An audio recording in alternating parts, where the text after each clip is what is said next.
direito à vida é o mais fundamental de todos os direitos. A violência é a violação de direitos humanos, com ameaça aos princípios de liberdade e igualdade. A tragédia de Suzano veio confirmar uma estatística assustadora. Entre os jovens, a violência tem crescido de forma alarmante. De acordo com a Sociedade Brasileira de Pediatria, o Brasil perdeu mais de 150 mil crianças e adolescentes vítimas de armas de fogo nos últimos 20 anos. Só em 2019 foram quase 10 mil vítimas, quase o dobro do número registrado em 1998. Foram 27 crianças mortas por dia em 2017, mais de uma por hora. Metade dessas mortes foi na região Nordeste, sendo a Bahia o estado que mais se mata jovens por armas de fogo. Para discutir esse assunto e o decreto que facilita a aquisição e o registro de armas de fogo no Brasil, o TCE em Pauta dessa semana conversou com Cacá Gouveia, presidente do Conselho Estadual de Segurança, o CONSEG, e com Carlos Jorge, líder do projeto Manda Ver, que transformou a sua tragédia pessoal em força para diminuir os índices de violência no bairro do Vergel, mudando a vida dos jovens da região. Sejam bem-vindos a mais um TCE em Pauta.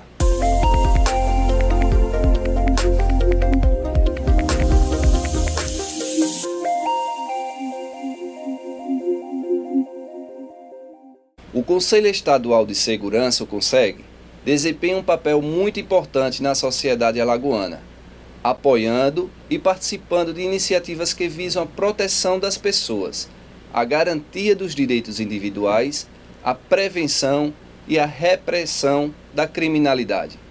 Cacá Gouveia, presidente do CONSEG, recebeu o TCE em Pauta para mais uma boa conversa sobre o aumento da violência entre os jovens, a discussão em torno da posse de armas de fogo e suas consequências. Vamos conferir. Olá, estamos aqui com Cacá Gouveia, que é presidente do Conselho Estadual de Segurança Pública, o CONSEG, e que vai conversar com a gente sobre um assunto muito importante e pertinente que vem preocupando muito a nossa sociedade, que é a violência entre os jovens. Cacá, muito obrigada por conversar com o TCE em Pauta sobre esse assunto. E eu gostaria de iniciar a entrevista com você explicando para os nossos telespectadores, primeiramente, qual é o trabalho do Conselho de Segurança de Alagoas. Muito obrigado a você, Daniele, por essa oportunidade, cumprimentar os telespectadores, cumprimentar a todos que fazem esse importante trabalho através de um canal de televisão cidadã, resgatando os conceitos dessa importância que é a informação, e dizer que o Conselho Estadual de Segurança Pública, ele tem o seu papel estratégico justamente na articulação e no planejamento por deliberações da segurança pública no estado de Alagoas.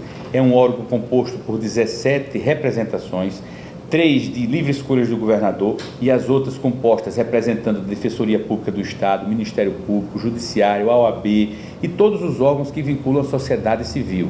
É um papel estratégico não só para ajudar, assessorar e planejar a política de segurança pública no Estado, como também deliberações que são estratégicas no funcionamento da segurança pública. Quantas pessoas hoje do povo, da população, estão vulneráveis, precisando de segurança individualizada, e o Conselho é que cabe a apreciação dessa situação. Quantos investimentos o governo do Estado faz, utilizando recursos do Fundo de Segurança, que advém aonde? Do monitoramento do Conselho de Segurança. Então o nosso papel extrapola uma formalidade burocrática, porque é um papel também de articulação, de se manter firme junto da sociedade e buscar o grande êxito que o governador sempre coloca nas ações no governo dele, que é a paz social. Ter a paz social é ter uma integração entre todos os órgãos para minimizar esse ambiente de criminalidade, como o governador Renan Filho tem conseguido com muito êxito. Certo, perfeito. E a gente falando justamente nisso, né, nessa paz social, é que eu gostaria de conversar sobre esse aumento da violência entre os jovens. A gente teve o massacre de Suzano, agora recentemente, e eu gostaria de saber a opinião do senhor a respeito do acesso às armas de fogo, porque os jovens, eles tiveram acesso às armas de fogo e com isso eles puderam realizar o massacre na escola, né? Então eu gostaria de saber do senhor quais são as causas para o aumento dessa violência entre os jovens e a sua opinião a respeito do acesso às armas de fogo por crianças e adolescentes. A violência juvenil, ela está muito focada dentro de um ambiente que está contaminado hoje, que é o acelerar, mas as drogas vinculadas a uma depressão, vinculadas a uma própria possibilidade de um ambiente que favorece aquilo que se chama nas escolas de bullying.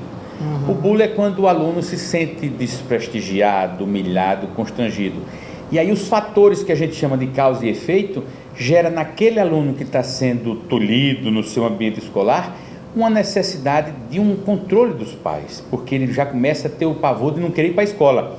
E na hora que ele chega em casa com os hematomas, ou que ele tem um sinal de indiferença, ou que ele sente uma depressão, tem que os pais e o próprio ambiente escolar provocar a causa dessa situação. Perfeito. E às vezes a negligência faz com que a coisa tome uma proporção.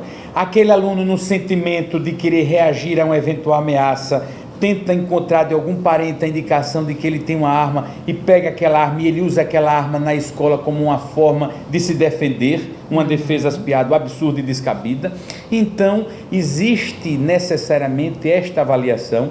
E eu fiquei impressionado quando nesse nosso país têm sido repetidas as situações que trazem uma verdadeira tragédia. Exatamente. Trazendo como uma condição de perigo um ambiente de escola. Aqui no estado de Alagoas nós fizemos uma reunião na sessão do Conselho a semana passada com o batalhão escolar, entendendo das escolas da capital como estão sendo monitoradas.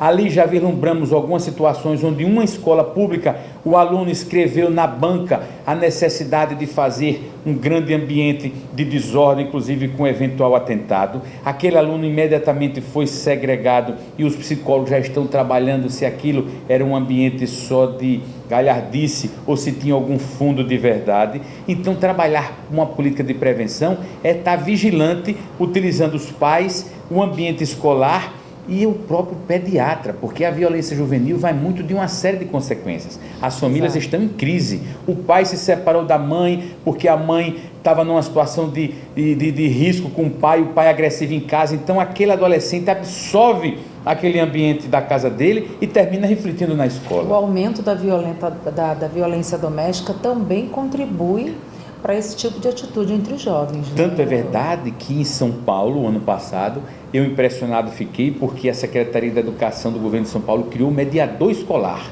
dando conta de que os conflitos eram tão grandes na família que aquele aluno trazia uma carga para dentro da escola que terminava hostilizando os colegas e aí passava a gerar o bullying. Então você veja que quando a gente quer encontrar uma causa isolada, a gente não consegue fazer a constatação porque são fatores que se agregam e que depois extrapolam. Isso que aconteceu recentemente dentro de uma escola onde 2 adolescentes durante meses, se brincar anos, projetaram um massacre escolar, atingindo a tudo e a todos de uma forma desordenada, já se presume que é uma mente doentia. Verdade. Fruto de uma consequência talvez pelo lar. Eu vendo a entrevista daquela mãe desesperada que o filho foi o primeiro que entrou na escola, ela era usuária de drogas, a avó tinha morrido há pouco tempo, quer dizer, então aquele menino se sentiu a vida toda sem o apego ou sem um sentimento que tem que ser hoje fator preponderante na sociedade, que é o amor.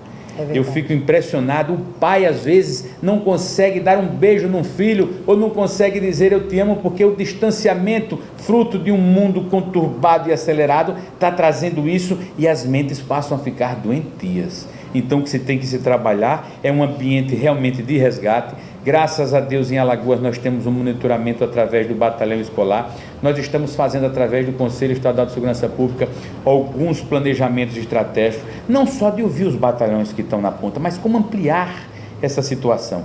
O número de suicídios na sociedade civil, até em ambientes da própria polícia, tem sido recorrente nos últimos tempos. Isso é fruto de quê? De uma depressão que somente se avolumou. Com certeza. Então tudo isso o Conselho de Segurança tem um papel sim de trabalhar. E qual é o foco nosso? Prevenção, diagnóstico e tentar evitar. Para isso, não adianta trabalhar numa política de mesa burocrática. é ir para a linha de frente. Por isso que o batalhão escolar no estado de Alagoas tem hoje um comando muito focado nisso. Está se fazendo reuniões não só com professores, com um ambiente pedagógico para se construir uma perspectiva que traga e enalteça essa possibilidade, e a gente quer acreditar que em Alagoas situações como essa nunca acontecerão, porque existe um monitoramento. Obviamente que o acesso, como você disse, às armas, advém de uma facilidade do próprio ente familiar. Hoje nós temos um governo federal que estimula a utilização do posse de arma, trazendo como uma característica de defesa, não de utilização. Onde é que difere a posse do porte? Essa pergunta eu ia justamente fazer ao senhor, né? Que o senhor pudesse esclarecer para os nossos telespectadores a diferença entre posse e porte de arma, né? A diferença e, né, a sua opinião a respeito do assunto. Quando o governo Bolsonaro liberou o posse da arma, ele fez no primeiro momento criando um ambiente que trouxesse o respaldo do homem de bem poder se defender, nunca para matar. A arma ela está lá como instrumento de defesa, não de matar, nem de criar um ambiente. E a cultura nesse país, infelizmente, faz com que as pessoas irresponsavelmente utilizem-se dela para matar, por um fator banal, por uma situação de uma briga de rua, de trânsito ou o que for.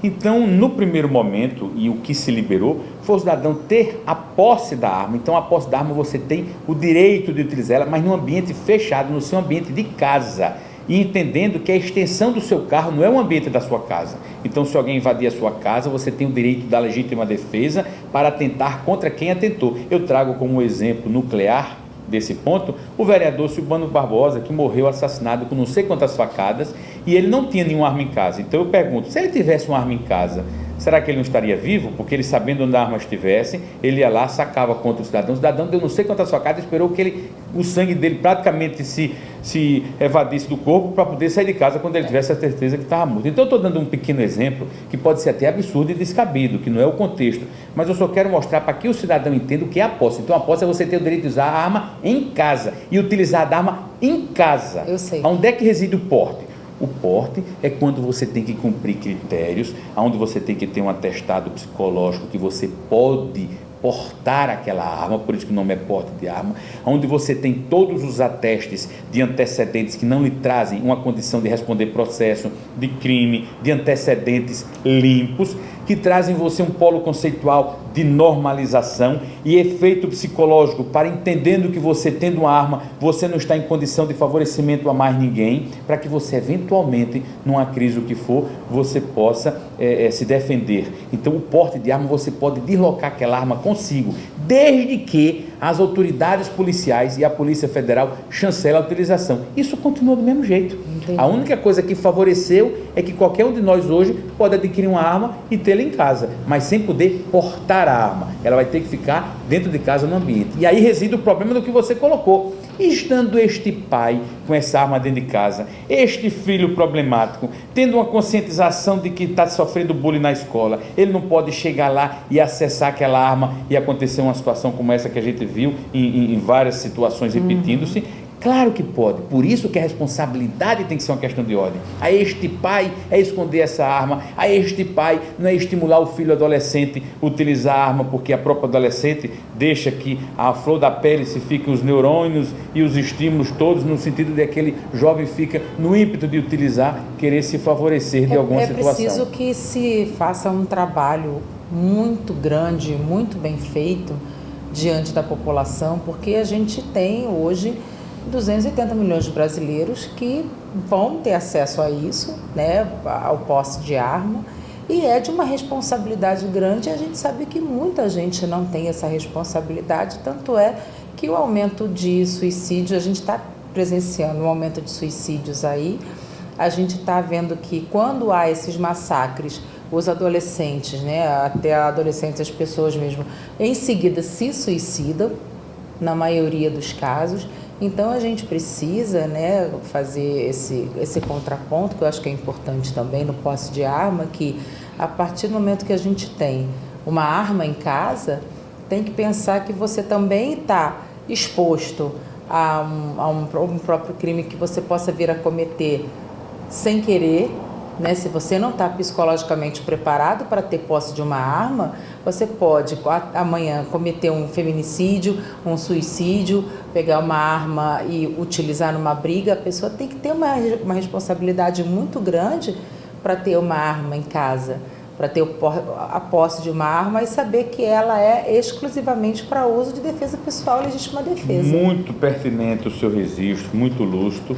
E, obviamente, que isso vai se tomar uma proporção na medida dessa conscientização. Essa conscientização Eu é sou a importante. favor do posse de arma. E nem por isso me sinto no dever ou na vontade de ter uma arma em casa.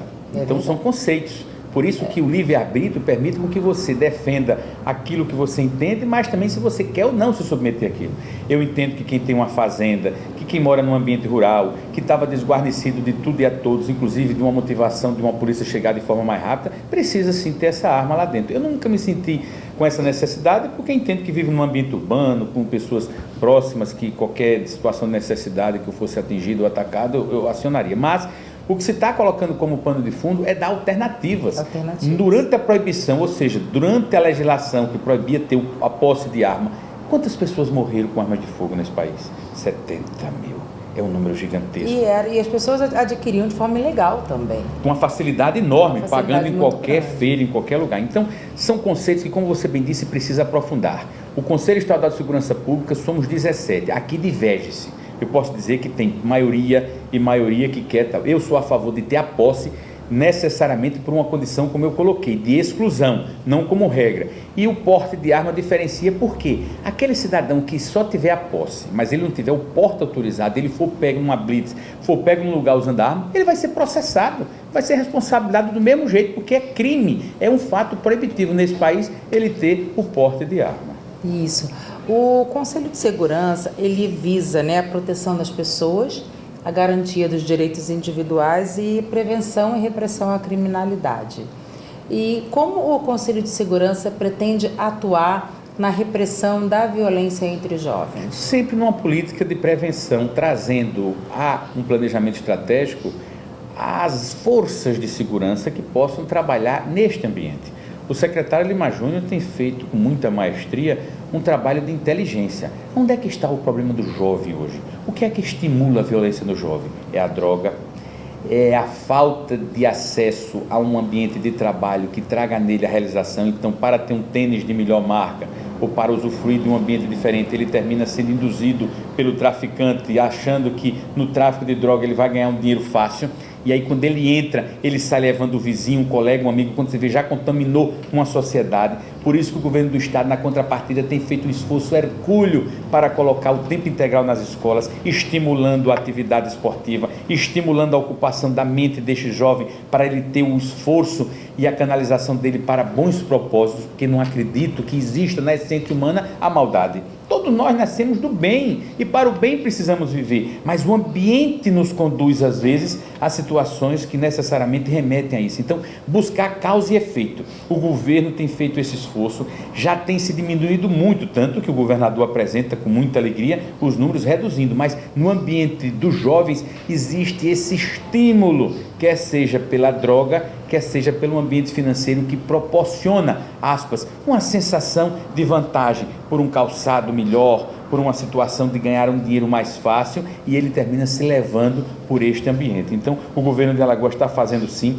o governo e o Conselho de Segurança têm agido sempre num ambiente de cumplicidade, repito, por isso que eu insisto nessa palavra, para se ganhar tempo, porque uma pessoa que seja abatida, um jovem que seja levado ao ambiente da droga, é uma vida, e a gente não pode brincar com coisa séria. Por isso que aqui no Conselho nós temos a pessoa do Conselho de Direitos Humanos, que é o presidente. Então você veja como nós aqui somos ecléticos em 17 membros, com visões até às vezes antagônicas, mas que no final elas se convergem para um propósito que é o interesse público. E isso é absolutamente necessário para se completar. Exatamente. Né, o trabalho. Perfeito. Cacá, quero te agradecer imensamente o seu tempo, a sua disponibilidade em conversar conosco. É uma alegria. E espero contar com você numa próxima vez. Sempre desejo tudo de bom, quero cumprimentar você, dizer que o seu brilhantismo das entrevistas, a forma como você está trazendo a notícia e a motivação, digamos assim, para que a sociedade desperte a curiosidade desses temas, é que faz com que já tenha êxito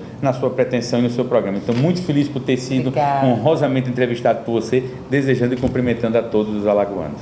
Obrigada.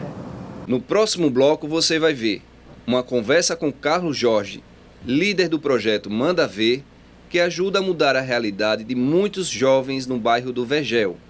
Não saia daí, a gente volta já.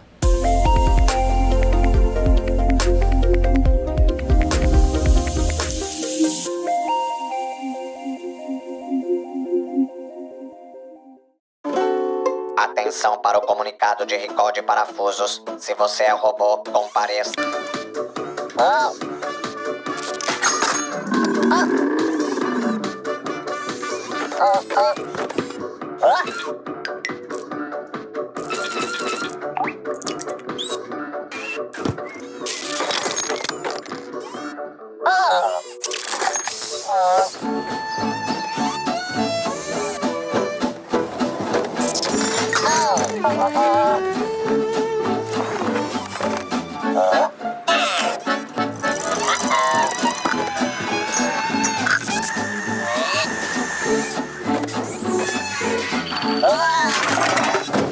Quando houver um comunicado de recall, não corra riscos, compareça. É de graça, um direito seu e um dever do fabricante. Segurança é coisa séria, faça a sua parte.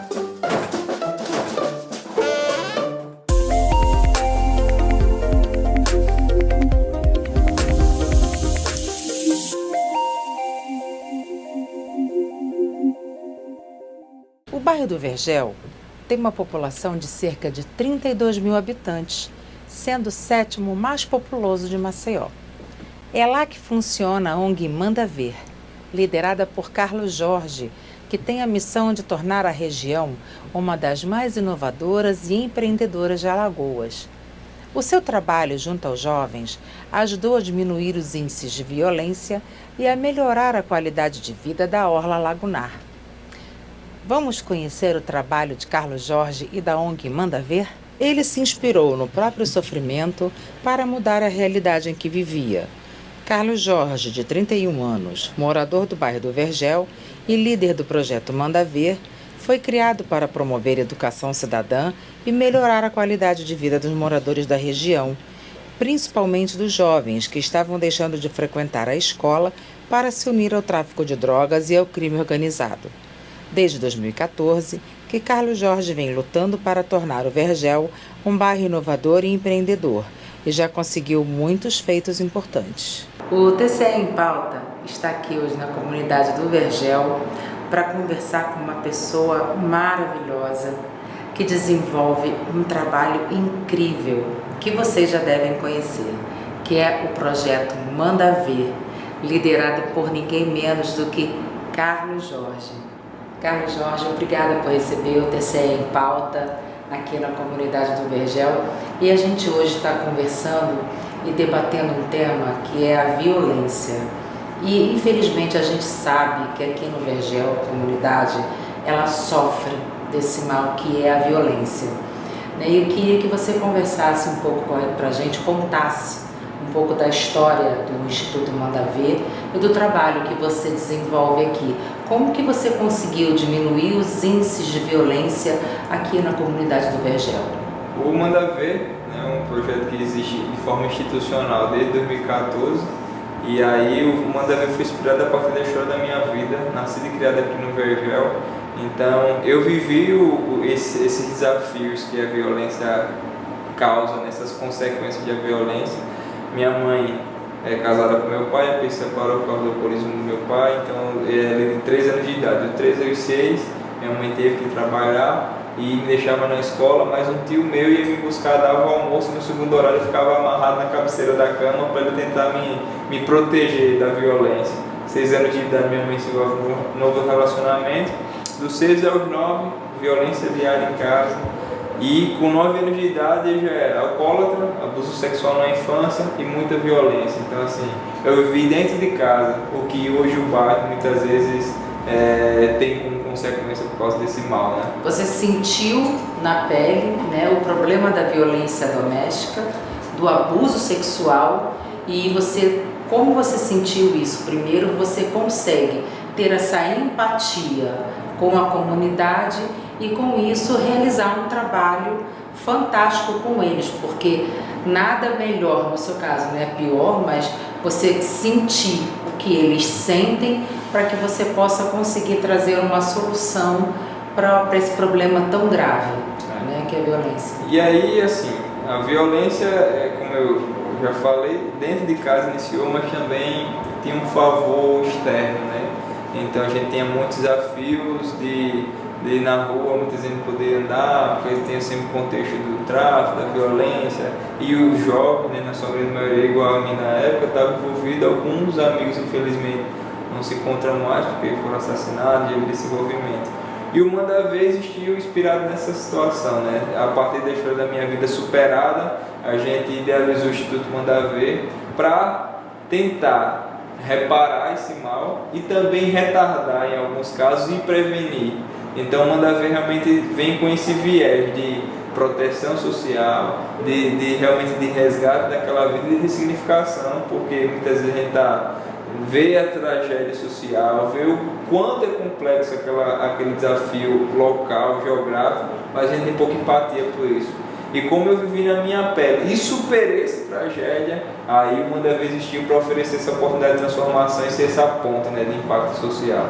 Isso. E como você superou essa tragédia pessoal? Essa tragédia pessoal eu também comecei a delinquir, né, roubar e tal, e uma vez eu me dei muito mal, né, e eu cheguei meio que muito triste em casa, meio que sem expectativa, sem esperança de acreditar até em mim mesmo, assim, já estava meio que entregue àquele caos, e uma senhorinha chamada Ana Maria Madalena fez um investimento em minha médio e longo prazo e impactou a minha vida para sempre. Ela foi um exemplo de vida que realmente é possível alguém acreditar, é gente ajudando gente, né? E ela realmente fez esse investimento, se engajou, se comprometeu com ela, principalmente, né, de não desistir de mim. E aí eu consegui superar toda a minha tragédia, todos os meus conflitos, todos os meus complexos, porque aquela situação que eu havia vivido começava dentro, né, os conflitos. E ali, superados os conflitos internos, os externos ficou mais fácil de ser resolvidos. Só é preciso acreditar. Demais, tem que acreditar muito. Todas as pessoas só precisam disso.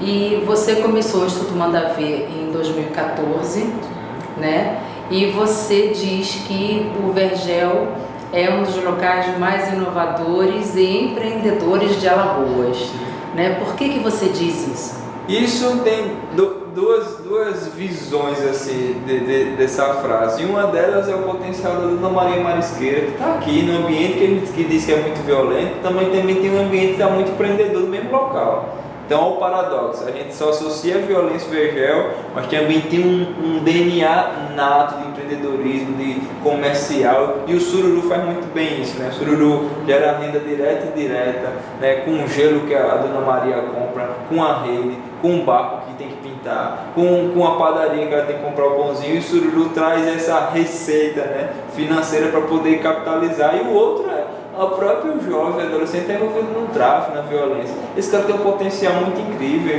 ele lidera, né, na violência, ele lidera a gente, ele trabalha com financeiro. Imagine se oportunizar esse cara para o mundo do bem, dizer, bicho, eu tenho a mesma oportunidade, o mesmo desafio, só que no lado do bem, mas a oportunidade muitas vezes não chega como a gente precisa, rápido e assim, sem preconceito. E quando vem, muitas vezes vem muito embalado de preconceito, e a oportunidade muitas vezes não consegue conjugar na transformação daquela pessoa.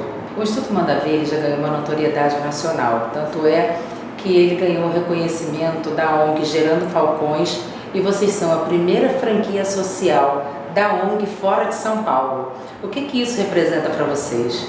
Isso representou uma renovação institucional, porque a gente chamar a atenção deles e fechar uma parceria com esses caras, para a gente realmente foi um grande milagre institucional, porque com eles tinham simplesmente quem? Fundação Lema, Carlos Luiz da Escola de Inglês, Flávio Augusto da Silva de Geração de Valor, tem tantos empresários, né, que têm uma reputação tão incrível no meio dos negócios, do empreendedorismo, e a gente conseguiu, por vida e tal, participar de um processo violento, fomos aprovados em 2018 e hoje a gente conseguiu ampliar nossos atendimentos, né? E hoje a gente antes a gente só trabalhava com cultura, hoje a gente consegue trabalhar com cultura, esporte, qualificação profissional e geração de renda. Então eu consegui pegar no início 60 crianças que eu atendia, hoje ampliar para quase 400, estamos fechando aí com um ciclo de matrículas, além da capacitação profissional e geração de renda, que aí é a nossa meta esse ano ainda, atingir mais 430 adolescentes e suas famílias, né? Os pais, as mães, com toda a qualificação. Que legal, e vocês têm parcerias também com outras empresas como Microsoft, também para doação de computadores, né? Porque vocês têm agora aqui um estúdiozinho para que as crianças possam praticar, né? Usar os computadores, entrar na internet. A gente está agora com esse baita espaço de tecnologia, né? Com impressora 3D, com óculos VR, a gente realmente está trazendo o futuro para dentro da periferia. E a gente tem um sonho ousado que a gente adotou para nós também aqui em Maceió, Alagoas, é que o próximo Bill Gates tem que sair da favela e a gente está querendo sair da favela do Vergel aqui. Então, tentando criar esse ambiente de oportunidades e de despertar de sonho, né? Dizer para ele, cara, é possível agora, né? Não precisa só ver na rede social, não precisa só assistir em algum meio de comunicação, não. Aqui a gente pode ser, na prática, o que a gente está pretendendo e prospectando. Então, a gente consegue dar ferramentas e instrumentos para atingir esse baita sonho, que a gente ousadamente estamos aí trabalhando para isso. Isso é fantástico. Você disse que a ONG tem um valor que é importante, que é combater a violência, usando uma violência do bem. Isso. Que é invadindo a casa das pessoas quando um dos membros do Instituto falta, né, alguma aula. Explica pra gente como isso, essa ação pitoresca funciona, porque eu achei isso interessante, né? Isso é, além de ser um valor, meio que é uma crença também. A gente tem um lema de dizer, o Manda Ver é mais violento do que a violência na transformação das vidas. Então a gente tem isso realmente como uma meta de acordar. Então a gente acorda mesmo violento assim para o bem, para resgatar aquela vida que esteja envolvida num conflito de colapso social, de violência. E aí a gente, como é o nosso sistema, a nossa metodologia adotada pelo Gerando Falcões? As crianças participam das oficinas, no teatro, no balé, no coral, enfim, faltou, meu amigo, a gente vai lá saber o que aconteceu. Só que em alguns casos a gente pega ou violência também doméstica em casa, muitas vezes a criança naquele dia não pode estar aí, ou muitas vezes problema no alcoolismo, ou droga, enfim, são vários acontecimentos que isso nos dá mais força de perseverar, não de desistir. Ali é realmente, para nós, nosso desafio é quanto pior melhor. A gente quer realmente pegar a situação de conflito e desastre e mostrar um potencial de transformação real. E a gente está pregando para que isso aconteça todo dia, diariamente, minuto a minuto. Carlos, como que a gente faz para ser voluntário da ONG Manda Ver? Tem vários meios de comunicação, um deles é o Instagram, você pode botar lá, @mandaver.org, no Facebook, Manda Ver, né, lá juntinho, que já vai aparecer a nossa rede. Também lá vai ter informações, número do WhatsApp e também o nosso site, né, www.mandaver.org. Você manda um direct lá pelo Instagram, manda mensagem pelo Facebook, eu mando um e-mail para nós, que a gente vai lhe responder em tempo hábil aí e lhe convocar, né? A gente não chama os voluntários aqui de voluntários, chamamos eles de embaixadores, realmente tornando ele comprometido com a causa do projeto e dividindo a responsabilidade, que não fica só nossa, né? Hoje a responsabilidade de transformação do Vergel, acho que é de muita gente, e o Manda Ver só está direcionando esse caminho, começando a liderar isso, mas também convocando muitos embaixadores aí. Então, vem nos ajudar em Manda Ver. E a gente se encontra numa próxima. Tá bom, beijão, obrigado por tudo. Um abraço. Manda Ver. Obrigada. O TCE em Pauta dessa semana discutiu um tema muito importante e que merece a atenção da nossa sociedade. Os jovens são o nosso futuro e precisam de atenção, apoio da família e proteção do Estado. Muito obrigada pela sua audiência e até o próximo programa. Tchau. Até lá!